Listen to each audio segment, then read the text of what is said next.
Fellow tennis nerds, I hope all is well. New Ezone 2025 has been revealed. So we have the Ezone, this is the Ezone 100, one of my favorite power rackets. And this one comes with Minolon, which is kind of like some silk to make the feel smoother. And perhaps it is a little bit smoother, but it feels quite similar to the outgoing model. So, but quite a drastic cosmetic, whether it's an update or downgrade, this is up for you to tell me. But I do enjoy the racket.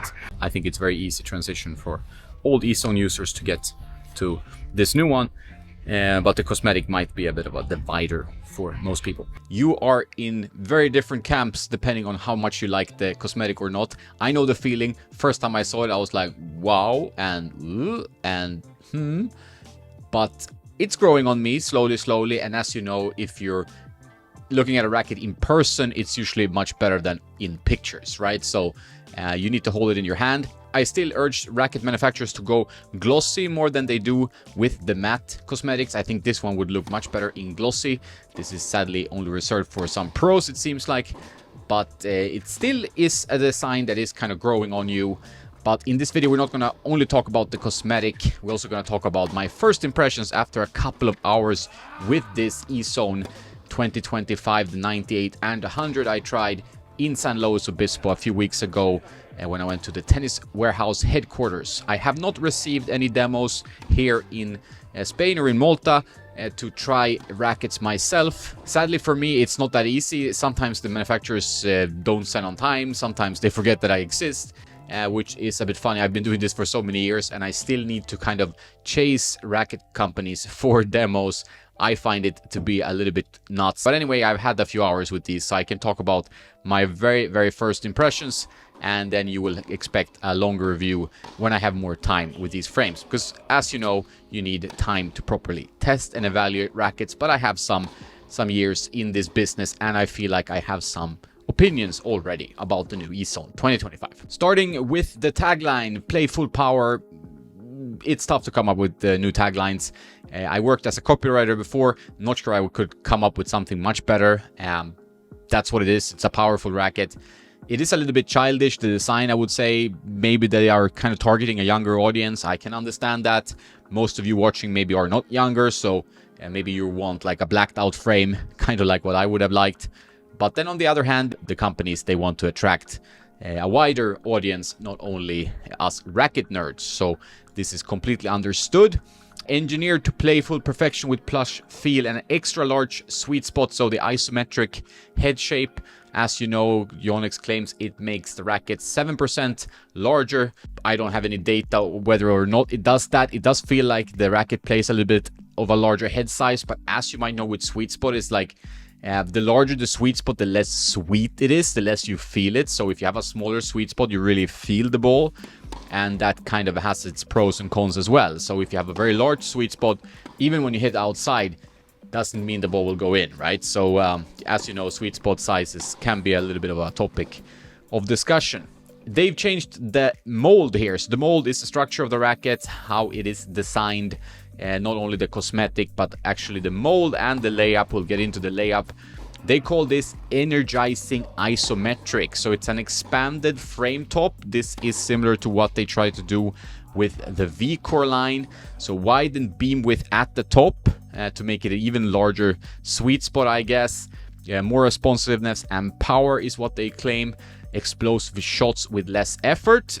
This is something I felt when playing with the racket. It felt like it has a bit more power than the previous one. And extended tapered inner frame, so enhances flex and ball pocketing. This is something I think many of you might be looking for.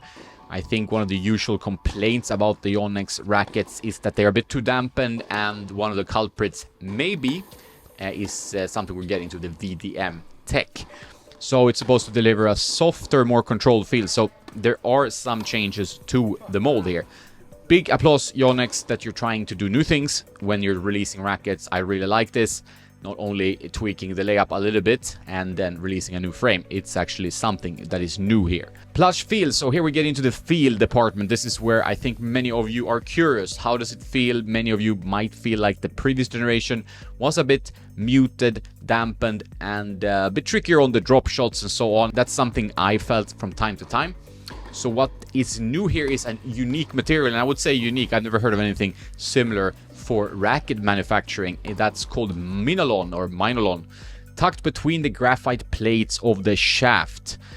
So what is minolon? It's crafted from threads spun by minomushi bagworms. So insect stuff. Like, this is pretty nuts, you know. Features ultra fine strands bonded into a net-like structure. Its soft, smooth texture ensures a plush feel, making every shot on the court a delight. This you feel, like, you don't feel the actual insects doing the netting here. You feel the softer feel, like it really has a silky smooth feel, if you excuse the pun there, but it's like really a smooth playing racket. I had a hard time putting it down. We had many good rackets to try from other brands as well, which we will get to. I'm not sure which one I would choose of all these, which is why I'm gonna make a video about that later on. But this one was quite addictive. Like, I'm not saying that it's super connected, but it's just like silky smooth. Minolon, bagworms. So I'm quite fascinated by this new technology. So I'm keen to hear what you think when you get to try this racket. I'm gonna have Hendrik trying this racket, Nikki trying this racket. We're gonna see where we are with this. But as you know, the VDM vibration dampening mesh is also still in the handle to filter out unwanted vibrations for a smoother, more comfortable feel. Some people don't like it, some people don't. It's something that is not for you guys who love the DR98 or DR100. It has a wider sweet spot, it's easier to use, it's better on the arm, but it doesn't have that raw feel of the DR. So you know that already in case you're stocking up on DRs. And it has the 2G NAMD speed, these technologies, you know, for flex and power. Combines high modulus graphite fibers with carbon nanotubes to create a material that efficiently transfers energy for quick snapback. So that's the technology stuff out of the way. I don't have any stiffness ratings. I didn't put it on an RDC machine yet. I've heard it's a little bit stiffer than the previous generation. Maybe you can get away with that thanks to the Minolon and thanks to the VDM tech. And we'll see when we get more full specs. But let's look at the different models before I get to how I feel it plays. ISO 98, an obvious one. Nothing really shocking there in terms of specs. The 305 grams. This is the racket that my buddy Nikki uses. I know many pros that uses a 98 Ezone.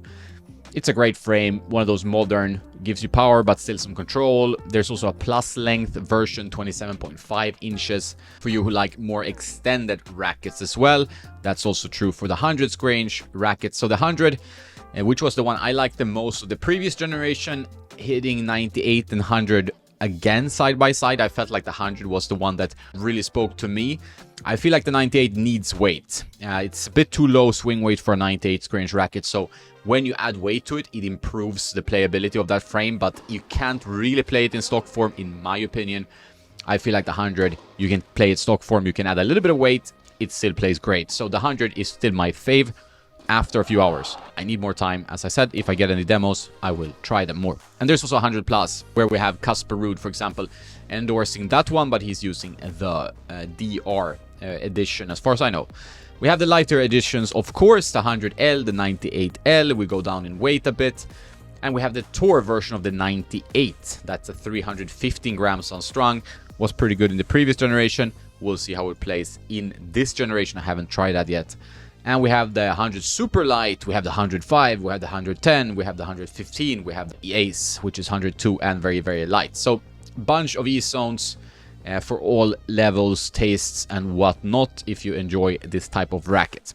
So, let's get to the feel of the racket. I already touched a little bit on this one, but silky smooth, very powerful. I feel like good power, just kind of addictive to play with. I didn't want to put it down when we were testing these, but I also wanted to try a bunch of other rackets, like when you get to the Tennis Warehouse offices, and where the content team with Chris and Tiffany and Troy and all these legends are. You see all the rackets on the wall and you're like, oh, a kid in a candy shop, you just want to grab something and play with it, which happened to me and especially Beckett in this case. We are both maybe the biggest nerds on this trip, so we were just like picking rackets and trying to get down to the court and hit with them. So that's where some of the footage comes from.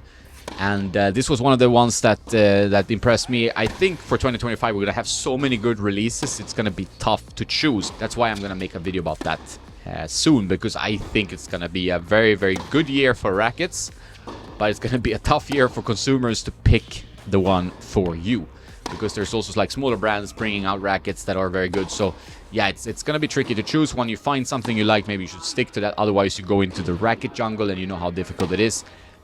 We offer a consultation service on tennisnerd.net if you're completely lost and reviews doesn't really help you.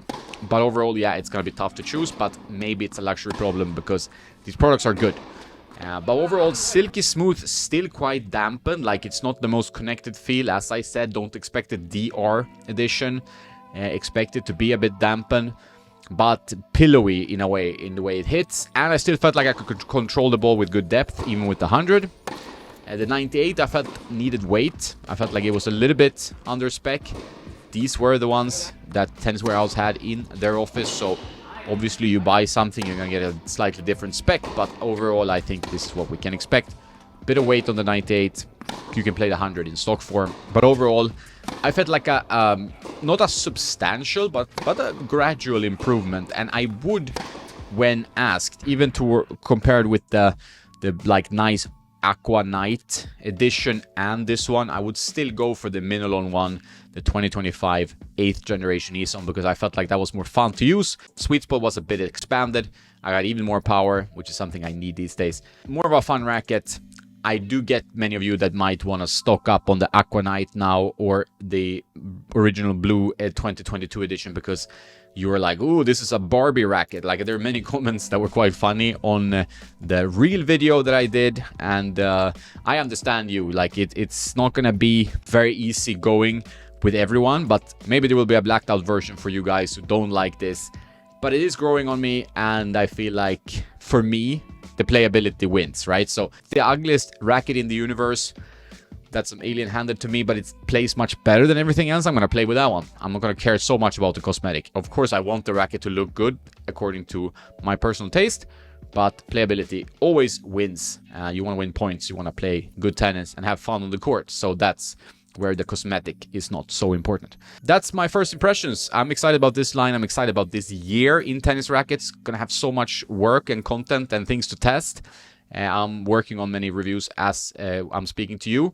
I hope you enjoyed as well, and then please subscribe and send a thumbs up or something if you like the work. I do more first impressions for upcoming rackets coming on Patreon and for YouTube members, so thanks for all of you guys' support. That's it for today. Have a nice day, and don't forget to play some tennis.